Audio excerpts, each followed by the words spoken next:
3, 2, 1. Olá, seja bem-vindo a mais uma entrevista aqui do Tempo e Dinheiro. Hoje vamos falar sobre mercado, os preços do leite, a remuneração paga ao produtor aqui no Brasil, falar um pouquinho sobre o balanço de 2024, expectativas agora para 2025. Portanto, nós vamos até Paris, na França, para conversar com a pesquisadora do CPE, que está conosco, Natália Grigol, a quem agradeço a participação. Natália, prazer em tê-la aqui no Tempo e Dinheiro. Tudo bem? Tudo jóia, Braga. É um prazer estar aqui com vocês também. Bom, Natália, nós tivemos aí a média Brasil, segundo o próprio CPEA, em 2024, de R$ 2,63 mais 62 o litro. Em dezembro, a captação paga em dezembro, né, pelo litro do leite, ficou em R$ 2,58 mais 5, uma queda de 2,7%. E agora, o que a gente pode esperar para o preço nesse cenário de clima um pouco mais definido, essa desvalorização da moeda brasileira, a valorização do dólar?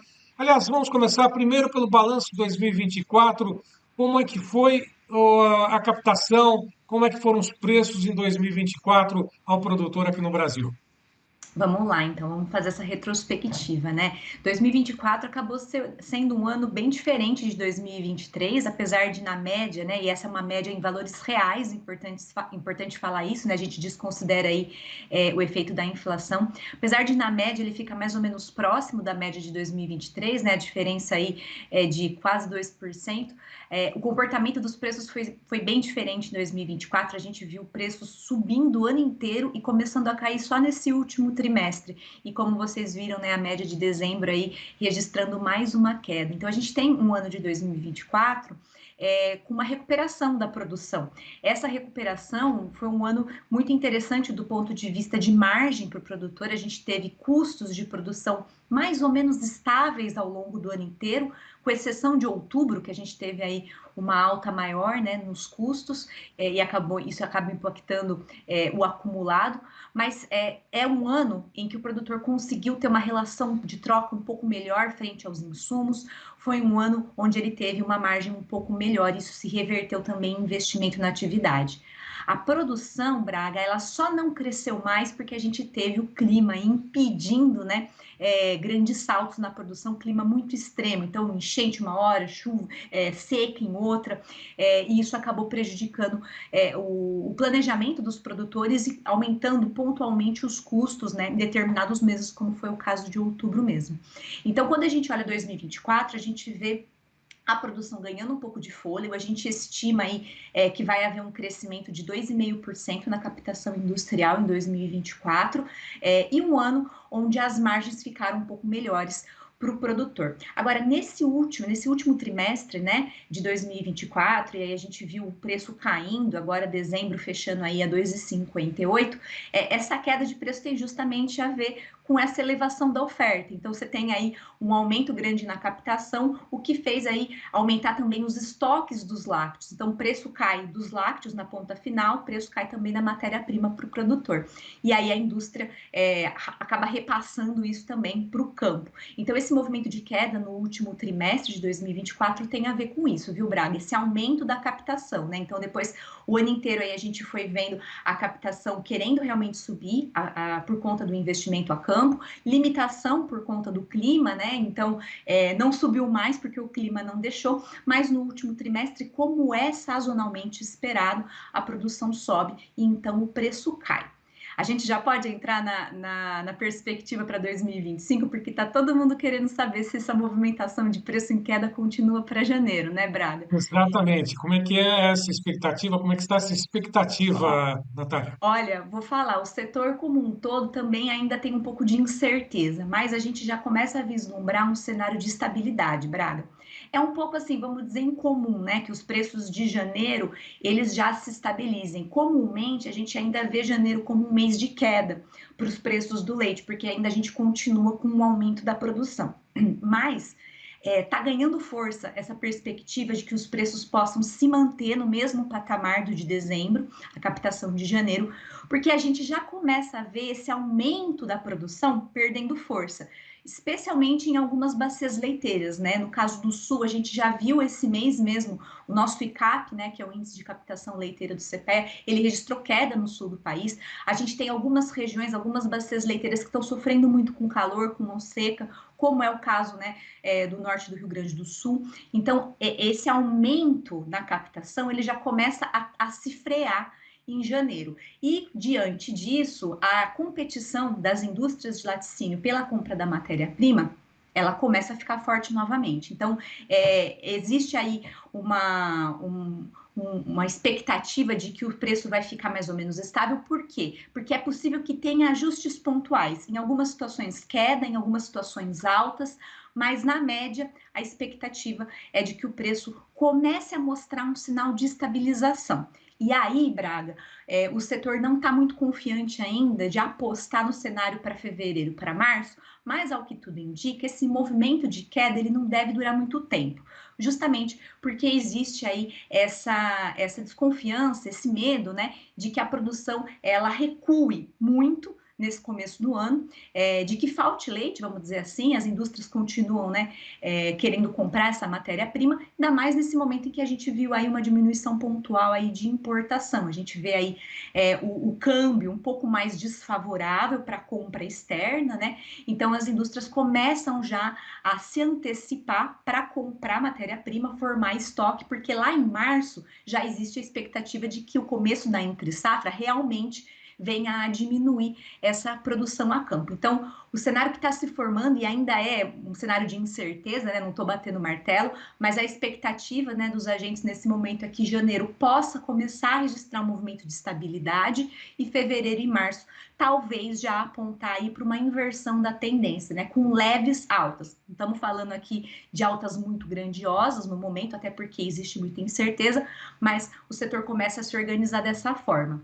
E só para fazer um adendo, né, Braga, ainda colocar mais um pininho aí de informação, uma outra coisa que reforça esse contexto de pensar que esse movimento de queda pode não durar muito mais é justamente o aumento do custo de produção nesses últimos 3 meses do ano de 2024, né? A gente viu aí custo com alimentação subindo, então existe um custo em ascensão e uma perda, né, na receita. Então o poder de compra do produtor nesses últimos 3 meses vem diminuindo. Então existe também a preocupação do setor de que essa diminuição da margem, né, nesse finalzinho de 2024, também se reflita ali numa diminuição do ritmo do investimento no começo do ano, né? Tudo isso deve levar, então, a uma perda nesse movimento aí de desvalorização, tendendo aí a uma estabilidade nesse começo do ano, chegando aí num movimento mais de alta lá para março. Nós tivemos um aumento nas importações, aquilo que já era esperado em 2024. Eu tenho cifras aqui que vocês mesmos apuraram, né? Lá do próprio CPE, 2 bilhões 350 milhões de litros, né? 4,5%, 4,4%. Ao mesmo tempo, importações e exportações cresceram, né? 2025, podemos ter novamente uma expectativa de uma importação com bons volumes, mas nós temos um fator aí também cambial, né, que desfavorece um pouco essa relação, não, Natália? Exatamente. A expectativa do setor hoje é de que essas importações elas sejam desfavorecidas por conta da relação cambial. O câmbio, na verdade, ele é uma faca de dois gumes, né? De um lado, ele vai nos ajudar aí a tornar o preço externo menos competitivo, né? O preço externo dos lácteos menos competitivo, então ajusta, né, a importação para um nível um pouco mais baixo. Ao mesmo tempo, ele encarece alguns insumos agrícolas que são bastante importantes relacionados à alimentação animal. Então, é um fator aí controverso. Mas a expectativa que o setor tem nesse momento é de que essas importações elas possam realmente reduzir em 2025, né? O que nos dá, Braga, uma certa margem, vamos dizer assim, um certo espaço para tentar crescer o nível de produção antes do que a importação, né, venha fazer um desestímulo de preço. Então, esses primeiros 3 meses do ano, eles vão ser muito importantes nesse sentido. Vamos ver como que o setor vai reagir, né, a, vamos dizer assim, essa proteção, entre aspas, né, desse câmbio aí desvalorizado, que nos ajuda a reter um pouco o volume de importação. De qualquer maneira, não é trivial, né? A gente tem que olhar essas importações aí nesses últimos 2 anos, inclusive com essa alta de 2024. Nós estamos falando de um volume de lácteos importados que corresponde a quase 10% da nossa produção, né, da nossa captação industrial. Não é insignificante. Então, para que realmente esse volume todo de derivados lácteos caia, é preciso que a produção nacional suba. Né? É preciso que a gente se torne mais autossuficiente na nossa produção. Agora, como fazer isso sem elevar demasiadamente o preço, né? E tornar o nosso preço interno pouco competitivo? É o momento que a gente está esperando. Vamos ver se esse espaço, né, por conta aí da desvalorização do real, nos deixa aí um espaço para que o preço consiga subir, estimular a produção e elevar essa oferta para que no fim de 2025 a gente tenha aí um volume de importação menor. É o que espera o setor no momento. Tem esse outro lado, a ponta consumidora, né, expectativa com relação à elevação de preços, processo inflacionário, né, nós temos o HT, temos o leite em pó, também temos o preço da mussarela, tudo isso influencia a expectativa da formação de preços também a serem pagos ao produtor, né? É bom até ressaltar isso. Essa dinâmica também acontece, Com Natália? certeza, com certeza, né? A gente tem que observar realmente como vai ficar o poder de compra do consumidor. Lembrando, né, o nosso setor ele é majoritariamente voltado para o mercado doméstico. A gente tem exportações ainda muito pequenas, representando 2% do total do que é produzido. Então, basicamente, é o que acontece na mesa do brasileiro, no bolso do brasileiro, que vai impactar o ritmo de crescimento desse setor. E a gente vê aí um consumo que ficou muito fortalecido nesse segundo semestre do ano passado. Parece que agora, em janeiro, a gente viu uma retomada desse consumo, tanto que as empresas começam a relatar, né, uma elevação do preço, principalmente do HT, o que é um bom sinal, porque vai estimular, né, esses preços no campo também.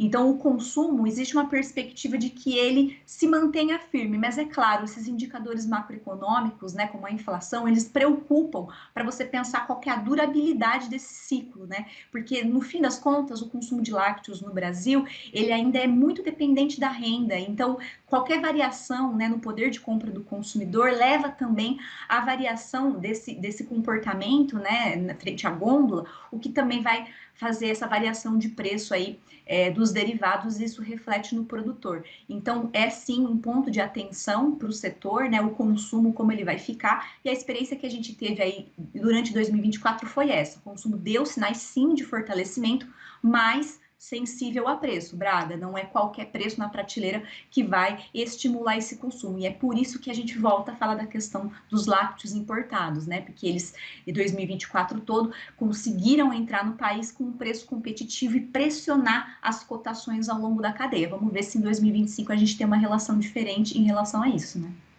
Para finalizar, eu sei que você trabalha com estatísticas, apuração de preços, dinâmica de mercado, expectativas com relação àquilo que vem pela frente, mas o produtor que nos acompanha sempre espera um resumo, né? O que ele pode esperar de 2025 na produção, né? Na captação, é lógico, um preço pago ao produtor de leite, só para poder finalizar contigo, Natália.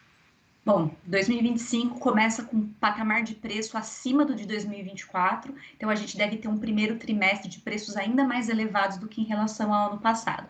Relação de troca nesse começo do ano deve ficar mais ou menos estável, mas a gente tem que ter atenção com a escalada do custo com a alimentação. Então, quando a gente comparar esse primeiro trimestre com o primeiro trimestre do ano passado, a gente vai ver o preço do produtor em alta, mas a gente também vai ver uma escalada no custo com a alimentação, que deve deixar aí mais ou menos a relação de troca, vamos pensar em termos de margem, mais ou menos parecida com a do começo do ano passado. Então, a gente começa o ano bem, mas ainda com alguns pontos de atenção importantes, sobretudo em relação ao custo. Do ponto de vista do clima, não há até agora uma grande expectativa negativa, né, em relação a questões climáticas, mas é como a gente já observou, inclusive no ano passado, não teve muito aviso, né, Braga? Quando chega, chega.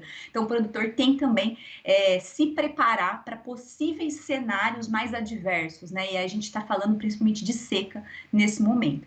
Então, do ponto de vista da expectativa, né, do setor da indústria como um todo, se espera que em 2025 a produção continue subindo. A gente faz uma estimativa aqui de que essa produção ela deve ficar mais ou menos no mesmo, o incremento da produção, mais ou menos no mesmo patamar de 2024. Ainda estamos estimando algo em torno de 2,5% no volume de leite captado por toda a indústria nacional. Pode ser maior, Braga? Pode ser maior, mas vai depender, sobretudo, do que acontecer nesse primeiro trimestre do ano, né? Por enquanto, a expectativa do setor ela é positiva, mas ainda mais porque a gente estava comentando a questão de redução de importação. Mas, evidentemente, temos aí pontos importantes, né, de atenção, como a escalada do custo e também a questão do consumo, seguir firme, porém restrito aí a variações de preço. Natália Grigol, muito obrigado pela tua participação conosco. Quero agradecer imensamente a tua disponibilidade. Abraço para você, bom final de semana. Abraço a toda a tua família que sempre está acompanhando você aí no seu trabalho, né? Na apuração feita desses trabalhos de pesquisa, principalmente frente ao CPE. Muito obrigado, viu? Até uma próxima Eu para que você. agradeço. Eu que agradeço, Braga. É sempre um prazer estar com vocês aqui e até a próxima. Obrigado.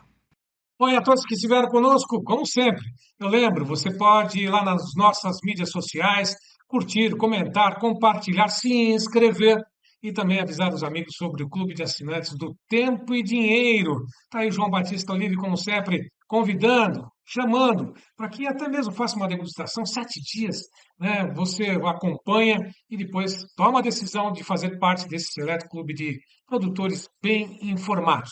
A todos que estiveram conosco mais uma vez, meu muito obrigado. Até uma próxima.